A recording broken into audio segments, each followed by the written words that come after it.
If you were asked to describe the Kingdom of Hyrule in Breath of the Wild, you'd probably call it beautiful. Besides the guardians, monster camps, malice pools, destroyed settlements, sand monsters, half-man, half-beasts, undercover ninjas, high nox, big rock monsters, Ganon pork, among many other things.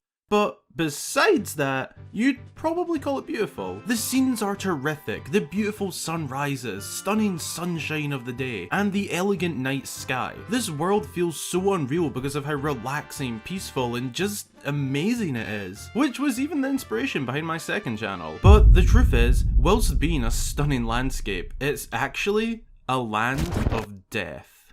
The kingdom was destroyed 100 years ago. Innocent people in their hundreds, their thousands, families, communities, almost everyone was relentlessly murdered by the rampage of Calamity Ganon. We are playing on a land of spilled blood at the hands of this monster. I've said it for a while now, I think Breath of the Wild is arguably the darkest Zelda games in terms of undertone. Playing in a seemingly peaceful land, but the truth is that it's a blood-spilled horror show of history. This whole dark undertone inspired me to look into the darkest theories in the game, and in today's video we are going to go over a few. Before we begin, I want to say a huge thank you to all of you for 90,000 subscribers. This means the world to me and puts us so close to the big 100. So be sure to subscribe if you aren't already. Now, be sure to grab yourself a snack or a drink and send them in to get featured right here, and let's delve into the darkness of Breath of the Wild.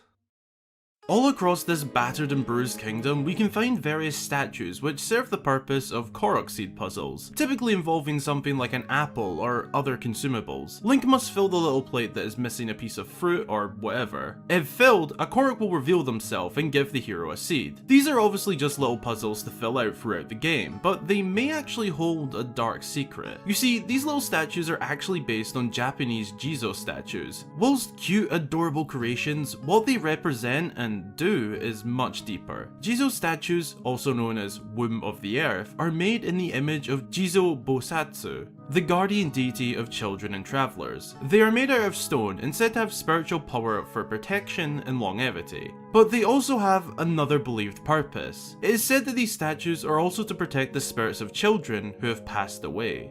It's also said that when a child passes before their parents, they cannot cross the river into the afterlife, which is honestly devastating. The inspiration behind these little puzzles is near one for one in some cases to Japanese Jizo statues, and I believe the inspiration behind the design is definitely intended. Obviously we aren't told in game that they are there for the children that died during the calamity, but it does match up, almost as if it was meant to be implied for those who know. It makes even more sense when you consider that people actually bring Jizo statues in real life gifts in honor of the lost children, very similar to how Link drops fruits or eggs, honoring those that have passed. We see them all over the Kingdom of Hyrule. Presumably they were put here in the years after the calamity. If you put the pieces together, it could very well be that these innocent Korok puzzles are also supposed to honor those innocent children who were wiped out during the events of the calamity. A truly sad fate which they could have done nothing about. Spirits, ghosts, and the supernatural have been a part of the Zelda series for years. TLOZ, Gibdos, Redeads, Stalfos, and so many others, but not all are on the enemy side of the spectrum. We also see friendly spirits, ghosts, and so on. For example, Queen Rutella from Twilight Princess. The former Zora Queen guides Link in the form of a spirit to locate the Zora armor her late husband created. Breath of the Wild has a few spirits, but only for the main characters. We don't see any other spirits within the game, but what if I told you that there was one planned for the game that doesn't make the final cut?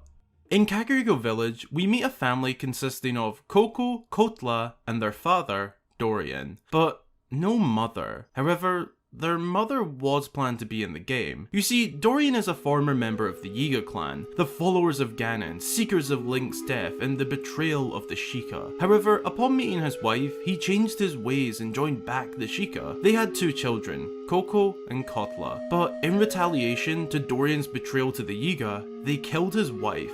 And this is all explained during the stolen heirloom side quest, but what isn't explained is who his wife was? Well, in creating a champion, we can find concept art of the spirit of a Sheikah woman. Putting the pieces together, this is believed to be the now past wife of Dorian. Now, I must add that this theory has been covered before in more depth by Nintendo Black Crisis, so credit to him on this one. I'll leave a link to his video in the description. This tragic tale was far too good, or in this case, sad, to leave out. You can even find a lone grave just outside the main part of Kakuko village, looking out onto central Hyrule, and at certain times of the day, you can come across Coco crying here, saying, "Mother is sleeping here," knowing of her mother's death. Kotla, the younger daughter on the other hand, isn't as aware, or at least not fully understanding the concept of her mother's death, as during her games of hide and seek, she'll sometimes say, "Mummy's hiding, but I'll find her." This family has been through so much, and their tragic story is often missed or not fully realised to the depth of it. It was speculated that perhaps there was going to be a side quest where we reunite the family with the spirit of their mother and wife, but was removed or not finished to the final game. Of course, this is just a theory, a rather likely one, but a theory nonetheless. A tragic one.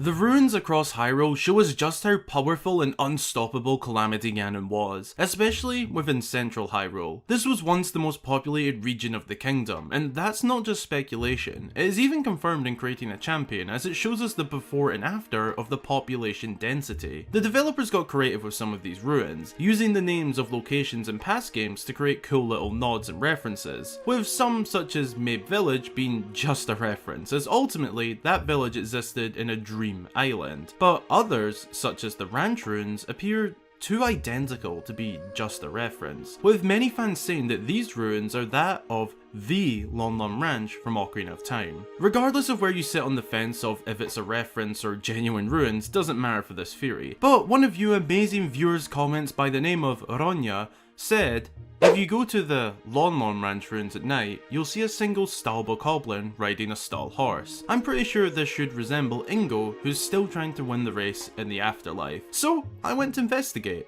After removing the guardian from the ruins, sorry buddy, we can see that there is in fact a lone rider circling within the ruins. A stall bokoblin on a stall horse. Obviously, this is just an enemy, but as a theorist, it is my job to overthink and overanalyze things. As Ronya said, they believe that this could be a nod to Ingo from Ocarina of Time, and I think that that could make sense considering the type of character he was. To shed some light on Ingo for those who may not know, he was the joint owner of Lon Lon Ranch, the ranch which these ruins are based on / believed to be. After Ganondorf took over Hyrule during the events of the game, Ingo became more of an evil man and basically took control of the ranch, kicking Talon, Malon's father, out and forcing Malon to do the hard work. He charged high rupee prices for short horse rides, but Link challenge him to a race in order to take Epona. When Link wins the race, Ingo goes back on their deal and locks the gates. Epona then pulls off one of the most epic scenes in Zelda history as she leaps the high fences and escapes with Link riding. The thing to take away from all of this is that Ingo was a little bit salty about losing. Just a bit. It's maybe not a theory as Ingo wasn't a bokoblin, but I could definitely see this being a subtle nod to Ingo. Almost as if this is the spirit of Ingo, or possessed by his spirit, still trying to win that race long into the afterlife. Okay, quick editor's note here. I realised after recording this segment that there can actually be 2 Skullgoblins here. When I rocked up the first time, I only saw one, but apparently there are 2. So depending on how you look at it, this could break the theory, but personally I think it could also be viewed as either a reference to Ingo racing Link from times long ago, or just Ingo racing in general and scamming people, as he was known to do. It really depends how you look at it personally, but I felt it was still worth leaving in the video. Thanks a ton for watching. I really hope you enjoyed the video, and if you did, be sure to drop a like and also consider subscribing for more Zelda content. What do you think of these theories? I personally believe that they highlight just how dark an undertone Breath of the Wild has. It's definitely not the darkest Zelda game, but it certainly has a dark undertone, all in plain sight. Let me know your favourite dark theory, whether it be one of mine or one of your own. As I briefly showed off at the beginning of the video, I have new merch. It has been titled Cast of Calamity, and basically it is a tapestry styled artwork of the Age of Calamity cast. It was made by Sherlock the Raven Cat, also known as Twink in my Discord server. The link to the merch shop can be found in the description if you're interested. As always, a huge heartfelt thank you goes out to all of my supporters across Patreon and YouTube. I cannot express to you enough how helpful and appreciated the support is, with a super special mention going out to our newest member, Flynn. If you'd like to join them here at the end of all of my videos, get yourself a shout out upon joining and more, then consider supporting via Patreon or YouTube. Again, thanks for watching, and until the next time, I've been Hyrule.